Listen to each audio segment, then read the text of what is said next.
Willkommen zurück. Ich bin jetzt sehr gespannt. Wir hatten jetzt nicht die Möglichkeit, die Besenkammer zu öffnen. Die ist verschlossen. Wir haben nicht die Möglichkeit, hier runter zu gehen. Also scheint das immer noch dieser Run zu sein, wo er Coming quasi to a staircase, Stanley walked upstairs to his boss's office. alle Möglichkeiten vernichtet hat. Hier steht auch auf einmal nichts dran. Da stand ja sonst Employers Bathroom oder sowas. Komisch. Oh.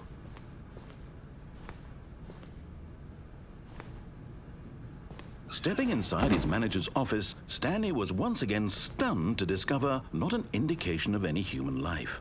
Shocked, unraveled, Stanley wondered in disbelief who orchestrated this, until he saw the door with a voice receiver next to it. Surely behind this door lay all the answers to his questions. And beyond all probability, he knew the passcode. He had seen it on his boss's computer just last week. Night Shark 115. Was this the code to open the door? Would it still work? There was only one way to find out. Stanley had been trained never to speak up, but now he would draw from within himself the courage to face the unknown. He drew a sharp breath and then spoke the code.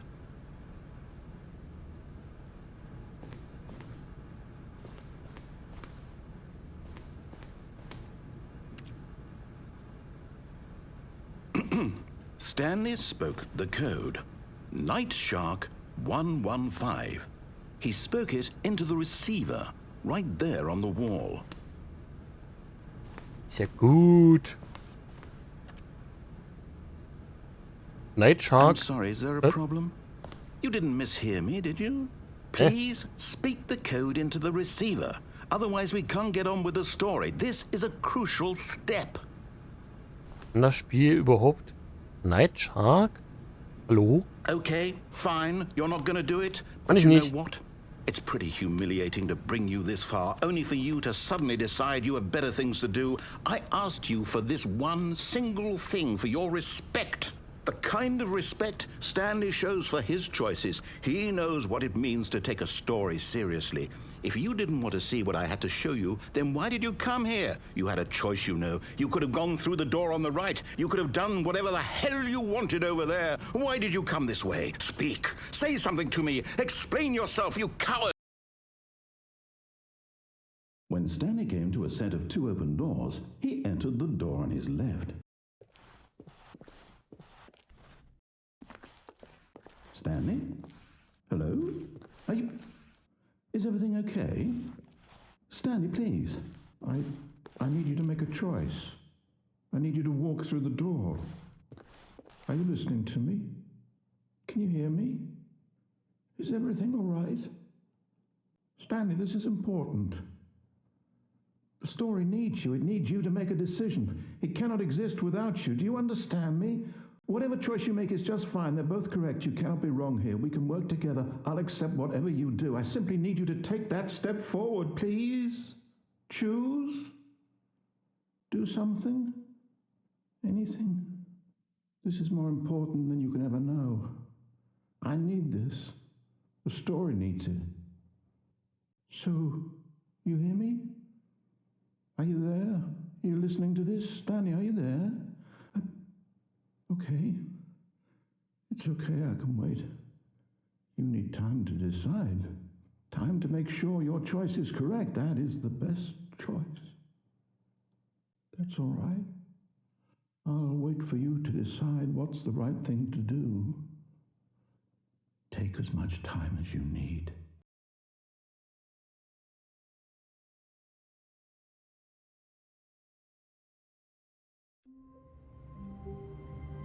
Das waren tatsächlich jetzt die ersten Credits, die wir gesehen haben, ne?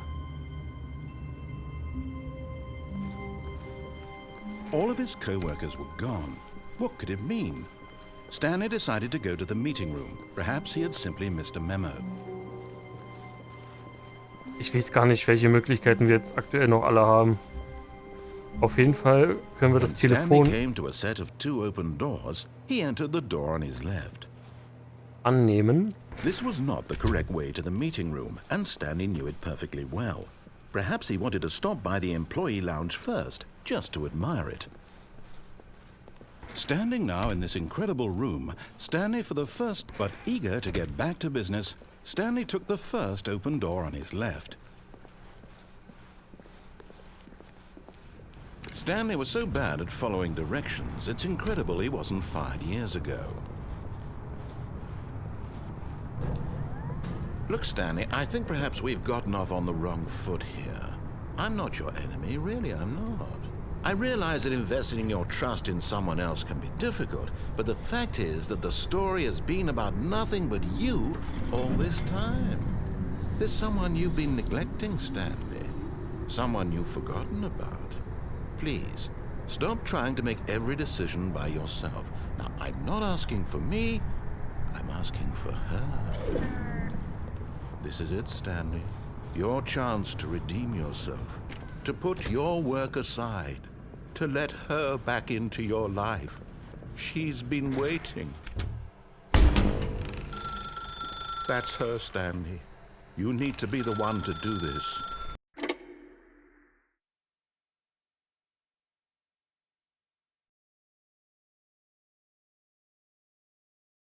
Oh, Stanley, is that you?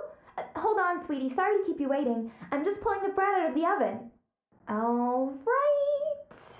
Okay, there we go. All right, now, I want you to come in and tell me all about your day. Gotcha. Oh, come on. Did you actually think you had a loving wife who'd want to commit their life to you? I'm trying to make a point here, Stanley. I'm trying to get you to see something. Come inside. Let me show you what's really going on here. Sorry, but you're in my story now.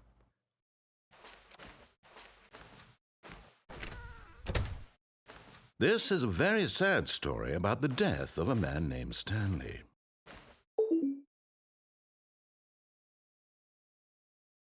Ich möchte den Knopf nicht drücken, aber echt eine Mini-Wohnung. Ne? Du hast alles eigentlich drin. Küche, kleines Wohnzimmer, Schlafzimmer und da wird das Badezimmer wahrscheinlich sein. Na gut, den drücken wir. Stanley is quite a boring fellow. He has a job that demands nothing of him, and every button that he pushes is a reminder of the inconsequential nature of his existence. Oh nee, jetzt haben wir den Job. Look at him there, pushing buttons, doing exactly what he's told to do. Now he's pushing a button. Now he's eating lunch. Now he's going home. Now he's coming back to work. One might even feel sorry for him, except that he's chosen this life. But in his mind, he can go on fantastic adventures. From behind his desk, Stanley dreamed of wild expeditions into the unknown, fantastic discoveries of new lands. It was wonderful, and each day that he returned to work was a reminder that none of it would ever happen to him.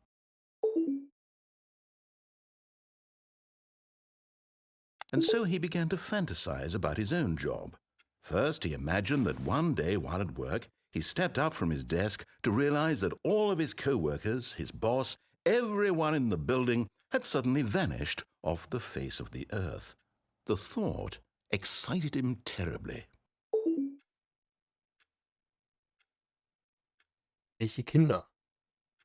So he went further. He imagined that he came to two open doors and that he could go through either. At last, choice. It barely even mattered what lay behind each door. The mere thought that his decisions would mean something was almost too wonderful to behold.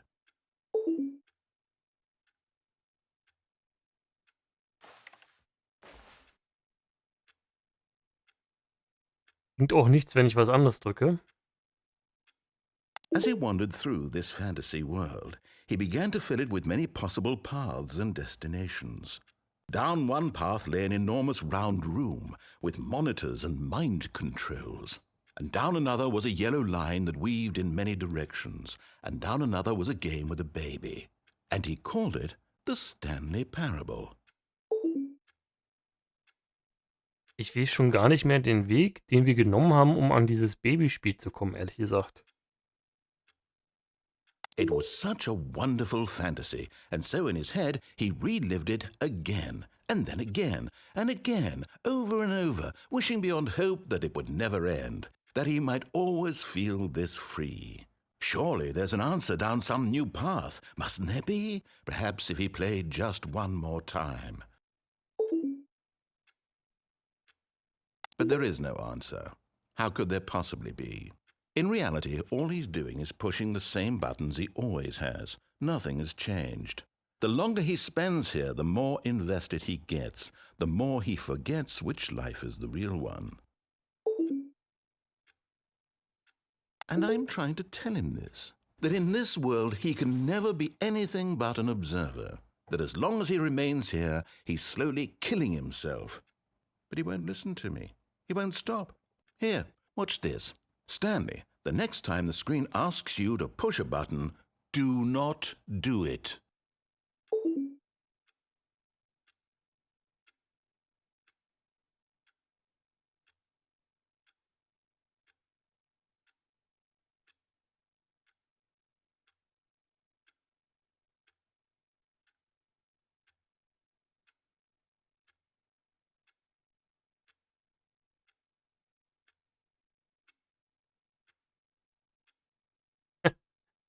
Ich muss es machen, oder was?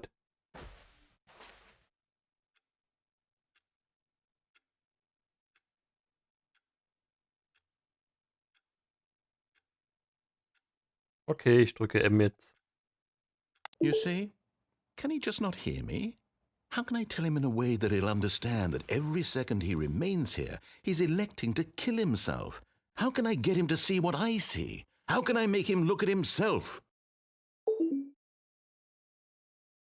Aber auch krass, dass der Raum im Prinzip genauso groß war wie der Wohnraum. I suppose I can't, not in the way I want him to. But I don't make the rules. I simply play to my intended purpose, the same as Stanley. We're not so different, I suppose. I'll try once more to convey all this to him. I'm compelled to. I must. Perhaps, well, maybe this time he'll see.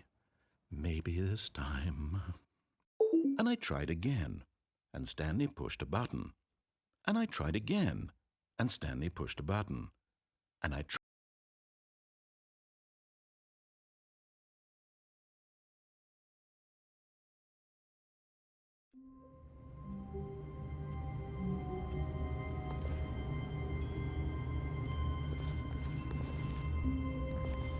Okay, mir würden jetzt im Prinzip nur noch zwei Möglichkeiten einfallen.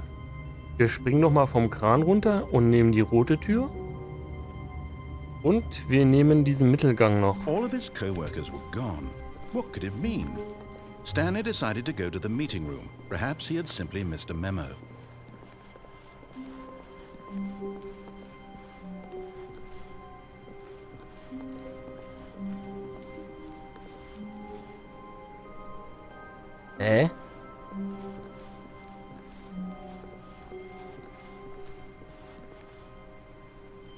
Das sah doch die ganze Zeit nicht so aus. When Stanley came to a set of two open doors, he entered the door on his left.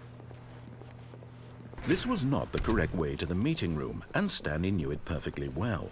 Perhaps he wanted to stop by the employee lounge first, just to admire it.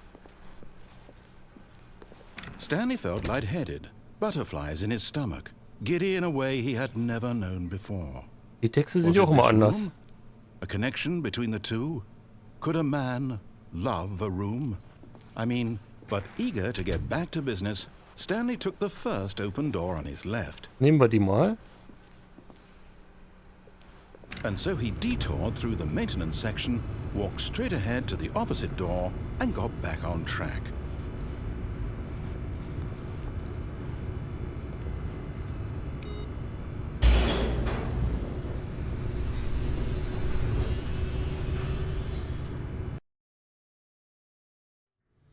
But Stanley didn't want to go back to the office. He wanted to wander about and get even further off track. So now in order to get back, he needed to go, from here it's, left. Ist jetzt gerade auch eine Tür oder so aufgegangen. Wir gucken uns das mal in der nächsten Folge an. Spitze, bedanke mich. Bis denn.